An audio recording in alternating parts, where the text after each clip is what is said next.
ক্ষমতাচ্যুত সাবেক প্রধানমন্ত্রী শেখ হাসিনা, তার বোন শেখ রেহেনা, ভাগ্নি ও ব্রিটিশ এমপি টিউলিপ সিদ্দিক সহ মোট ১৭ জনের বিরুদ্ধে দায়ের করা বহুল আলোচিত দুর্নীতি মামলার রায় আগামী ১ ডিসেম্বর ঘোষণা করা হবে। পূর্বাচল নতুন শহর প্রকল্পে শেখ রেহেনাকে অবৈধভাবে ১০ কাঠা জমির প্লট বরাদ্দ দেওয়া হয়েছিল।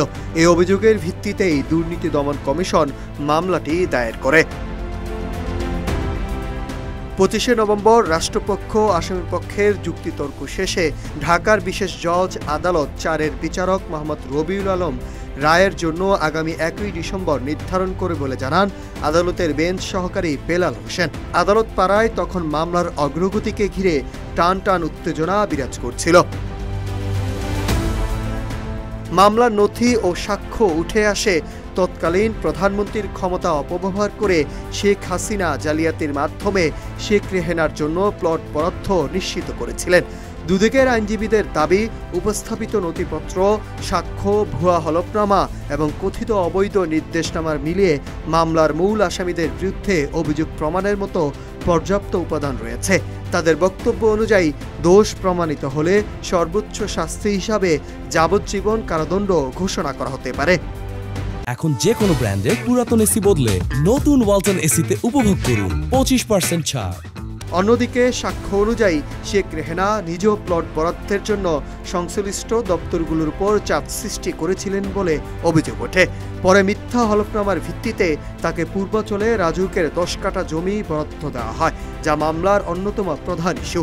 এসব অভিযোগের পরিপ্রেক্ষিতে শেখ হাসিনা, শেখ রেহেনা, টিউলিপ সিদ্দিক সহ মোট ১৭ জনকে আসামি করে মামলা করা হয়। এদিকে বিচার চলাকালীন মোট ৩২ জন সাক্ষ্য আদালতে জবানবন্দি দেন। তাদের বক্তব্যে উঠে আসে প্লট বরাদ্দের প্রক্রিয়ায় অনিয়ম, প্রভাব খাটানো, ভুয়া নথি তৈরি এবং সরকারি বিধি লঙ্ঘনের অভিযোগ। প্রতিটি সাক্ষ্য আদালতে উপস্থাপন করা হয়, আর এসব উপাদান মামলাটিকে আরও গুরুতর রূপ দেয়। সাক্ষীদের জবানবন্দিতে আরও দাবি করা হয়, মায়ের নামে প্লটের দাবিতে তৎকালীন প্রধানমন্ত্রীর উপর চাপ প্রয়োগ করেছিলেন টিউলিপ সিদ্দিক।